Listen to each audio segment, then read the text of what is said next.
Vote পরবর্তী অশান্তিতে নিহত অভিজিৎ সরকার, এই অভিজিৎ সরকারকে খুনে গ্রেফতার করা হলো। আরো একজনকে সিবিআই গ্রেফতার করেছে ইতিমধ্যেই, তাকে আরো ডিটেল আপনাদের জানাবো। অনুপ রয়েছে আমার সঙ্গে। অনুপ, কোথা থেকে কাকে গ্রেফতার করলো? দেখো, ভোট পরবর্তী অশান্তির ঘটনায় যে অভিজিৎ সরকার বিজেপি কর্মী খুনের ঘটনায়, সেই ঘটনায় কিন্তু গ্রেপ্তার আরো এক অরুণ দে, নারকেলডাঙ্গা এলাকার বাসিন্দা। গত 4 বছর ধরে এই ঘটনা ঘটার পর থেকে তিনি কিন্তু গা ঢাকা দিয়েছিলেন। 50,000 টাকা সিবিআইয়ের পক্ষ থেকে তারা খোঁজ দিতে পারলে পুরস্কার এমনকি ঘোষণা করা হয়েছিল। এবং গতকাল রাতের বেলা একেবারে সিবিআই খবর পায় যে উত্তর চব্বিশ পরগনার একটি জায়গায় তিনি কিন্তু গা ঢাকা দিয়েছেন, এবং সেখান থেকেই অরুণ দে ইতিমধ্যেই তাকে গ্রেপ্তার করা হয়েছে। আজকে আদালতে পেশ করা হবে এবং হেফাজতে নেওয়ার আবেদন জানানো হচ্ছে। এর আগেও কিন্তু ভোট পরবর্তী অশান্তির ঘটনা, এই কাকুগঞ্জে বিজেপি কর্মী খুন, সেই ঘটনায় কিন্তু আরো একাধিক গ্রেপ্তার হয়েছে। কিন্তু এই ঘটনায় আরো নতুন করে একজন গ্রেপ্তার হলো। সিবিআই কিন্তু একেবারে তাকে খোঁজ দিতে বললে 50,000 টাকা পুরস্কার ঘোষণা করেছিল, এবং সেই অভিযুক্তকে ইতিমধ্যেই সিবিআইয়ের পক্ষ থেকে গ্রেপ্তার করা হলো। বেশ,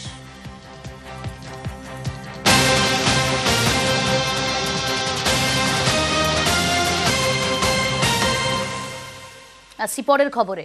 বাতিল ওষুধে ব্যবহারে নিষেধাজ্ঞা, নির্দেশিকা জারি করলো স্বাস্থ্য দপ্তর। 194 ওষুধ ব্যবহার না করতে নির্দেশ। কি নির্দেশ দেওয়া হলো আরো ডিটেল জানাবো আপনাদের। অভিজিৎ রয়েছে আমার সঙ্গে। অভিজিৎ। প্রিয়াঙ্কা, দিনের পর দিন ধরে দেখা যাচ্ছে গোটা দেশ জুড়ে যেভাবে একদিকে জাল ওষুধ, তেমন ভাবে বিভিন্ন জীবনদায়ী এবং নিত্য প্রয়োজনীয় যে ওষুধগুলো, সেগুলো তার মধ্যে উপাদানই সঠিক নয়, অর্থাৎ সেগুলো ব্যবহারের উপযোগী নয়। এবং সেক্ষেত্রে দেখা যাচ্ছে যে আবারও নতুন করে রাজ্য এবং কেন্দ্রের পরীক্ষায় তাহা ফেল করলো 194টি ওষুধ। এবং সেই 194টি ওষুধের মধ্যে অত্যন্ত গুরুত্বপূর্ণ বেশ কিছু ওষুধ রয়েছে। গ্যাস, অ্যাসিডিটি, পেটের সমস্যার জন্য নানান যে ওষুধগুলো আমরা নিত্য প্রয়োজনীয় ব্যবহার করি সেগুলো রয়েছে। পেচ্ছাপের সংক্রমণ আটকানোর ওষুধ রয়েছে, সর্দি কাশি আটকানোর ওষুধ রয়েছে, ফুসফুসের সংক্রমণ কমানোর ওষুধ রয়েছে কৃমির ওষুধ। এই ধরনের যে ওষুধগুলো, সেগুলো বিভিন্ন নামী কোম্পানি যেমন রয়েছে, বিভিন্ন অনামী কোম্পানি রয়েছে, তাদের ব্যাচ নাম্বার ধরে দেখা গেছে যে সেই ওষুধগুলোতে আদৌ কোনো কাজ হচ্ছে না। কেন কাজ না হওয়ার পেছনে কি কারণ? না, আদৌ কোনো উপাদানই নেই ওষুধগুলোর মধ্যে। সবগুলোতে পাউডার ভরা আছে, যেখানে যে জিনিস থাকা উচিত ছিল সেই ওষুধগুলোতে কিচ্ছু নেই। এবং সেই কারণেই কেন্দ্রীয় ড্রাগ কন্ট্রোল তারা যেমন এই ওষুধগুলোকে চিহ্নিত করছে, তেমন ভাবেই রাজ্য ড্রাগ কন্ট্রোল রাজ্যের সমস্ত পাইকারি, খুচরো বিক্রেতা, ওষুধ বিক্রেতা এবং সরকারি বেসরকারি হাসপাতাল, নার্সিংহোম সহ সবাইকে আবেদন করেছেন অবিলম্বে যেন সাপ্লাই চেইন থেকে এই নির্দিষ্ট ব্যাচের এই নির্দিষ্ট ওষুধগুলো যেন সরিয়ে নেওয়া হয়। কোনোভাবেই যেন সাধারণ মানুষ এই ওষুধগুলো না খায়, কারণ এই ওষুধগুলো কোন রকম কাজ করবে না, অনেক ক্ষেত্রে বিরূপ প্রতিক্রিয়া দেখা যেতে পারে। সেই কারণেই এই 194টি ওষুধ কেউ যেন না খায়, সেই ব্যবস্থা সম্বন্ধে নির্দেশিকা জারি করেছে। প্রিয়াঙ্কা। বেশ,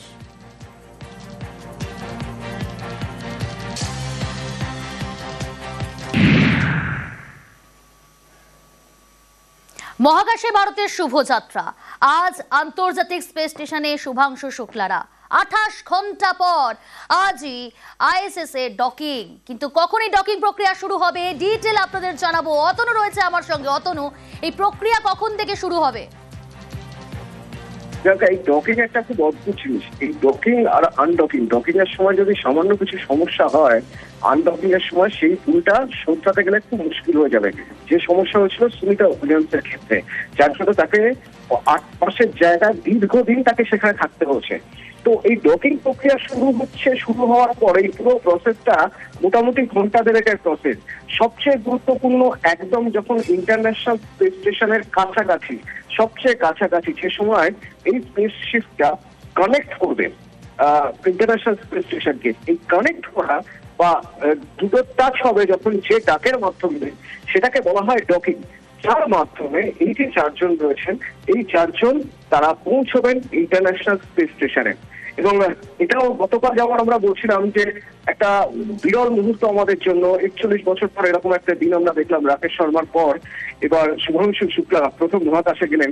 আজকের দিনটাও গুরুত্বপূর্ণ ভারতের ইতিহাসের জন্য তো বটেই, কারণ এই প্রথম ইন্টারন্যাশনাল স্পেস স্টেশনে কোনো ভারতীয় পা রাখবেন। এবং সেই সময় নির্ধারণ হয়েছে 4:30 আমাদের ভারতীয় সময় অনুযায়ী। ভারতীয় সময়ের এই 4:30 না মাইক্রোসেকেন্ড এপাশ ওপাশ, না কোনো নিউটন সেকেন্ড এপাশ ওপাশ, একদম নিখুঁত সময় বেঁধে এখনো পর্যন্ত বিভিন্ন জায়গা থেকে নাসা বা স্পেস এক্সের যেসব ওয়েবসাইট থেকে আমরা খবর পাচ্ছি এবং বিজ্ঞানীরা যা বলছেন, কোথাও কোনো রকম সমস্যা নেই, নির্ভুল নিখুঁত সময় ডকিং হবে এবং সেটা যথেষ্ট চ্যালেঞ্জিং সময় নিঃসন্দেহে চ্যালেঞ্জিং। কারণ এই যে বললাম, এই ডকিং এর উপর নির্ভর করছে যে আনডকিং এর সময় কোন রকম অসুবিধা হবে কি না হবে। অর্থাৎ এরপর যখন 14 দিন পর তারা রিসার্চ কমপ্লিট করে আইএসএস বা ইন্টারন্যাশনাল স্পেস সেন্টার থেকে স্পেস স্টেশন থেকে ফিরবেন, সেই ফেরার প্রক্রিয়াটা যাতে তার রূপরেখা আজই ঠিক হয়ে যাবে এই ডকিং এর সময়। অনেক ধন্যবাদ অতনু।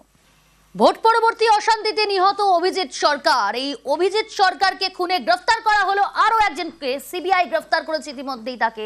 আরো ডিটেল আপনাদের জানাবো। অনুপ রয়েছে আমার সঙ্গে। অনুপ, কোথা থেকে কাকে গ্রেফতার করলো?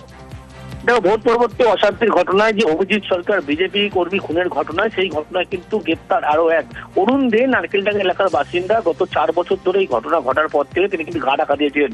50,000 টাকা সিবিআইয়ের পক্ষ থেকে তার খোঁজ দিতে পারলে পুরস্কার এমনকি ঘোষণা করা হয়েছিল। এবং গতকাল রাতের বেলা একেবারে সিবিআই খবর পায় যে উত্তর চব্বিশ একটি জায়গায় তিনি কিন্তু গা ঢাকা দিয়েছেন এবং সেখান থেকেই অরুণ দে ইতিমধ্যেই তাকে গ্রেপ্তার করা হয়েছে। আজকে আদালতে পেশ করা হবে এবং হেফাজতে নেওয়ার আবেদন জানানো হচ্ছে। এর আগেও কিন্তু ভোট পরবর্তী অশান্তির ঘটনা, এই কাকুগঞ্জে বিজেপি কর্মী খুন, সেই ঘটনায় কিন্তু আরো একাধিক গ্রেপ্তার হয়েছে। কিন্তু এই ঘটনায় আরো নতুন করে একজন গ্রেপ্তার হলো। সিবিআই কিন্তু একেবারে তাকে খোঁজ দিতে বললে 50,000 টাকা পুরস্কার ঘোষণা করেছিল এবং সেই অভিযুক্তকে ইতিমধ্যেই সিবিআইয়ের পক্ষ থেকে গ্রেপ্তার করা হলো। বেশ,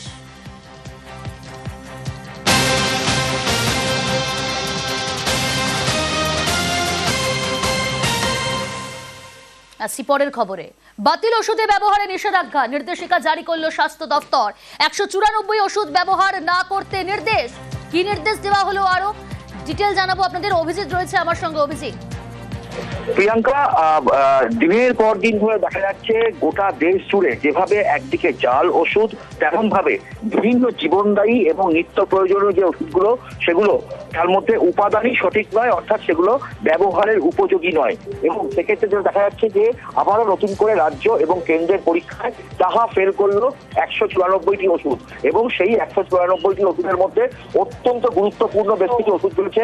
গ্যাস, অ্যাসিডিটি, পেটের সমস্যার জন্য নানান যে ওষুধগুলো আমরা নিত্য প্রয়োজনীয় ব্যবহার করি সেগুলো রয়েছে। পেচ্ছাপের সংক্রমণ আটকানোর ওষুধ রয়েছে, সর্দি কাশি আটকানোর ওষুধ রয়েছে, ফুসফুসের সংক্রমণ কমানোর ওষুধ রয়েছে কৃমির ওষুধ। এই ধরনের যে ওষুধগুলো, সেগুলো বিভিন্ন নামী কোম্পানি যেমন রয়েছে, বিভিন্ন অনামী কোম্পানি রয়েছে, তাদের ব্যাচ নাম্বার ধরে দেখা গেছে যে সেই ওষুধগুলোতে আদৌ কোনো কাজ হচ্ছে না। কেন কাজ না হওয়ার পেছনে কি কারণ?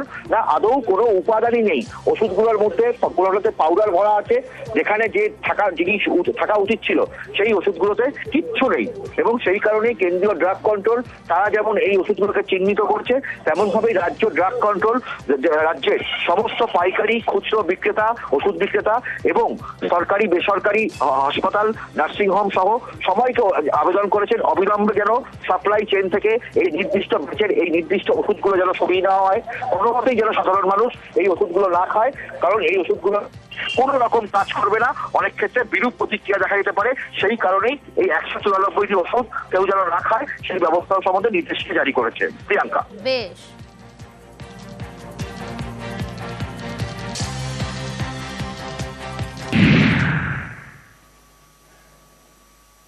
মহাকাশে ভারতের শুভযাত্রা।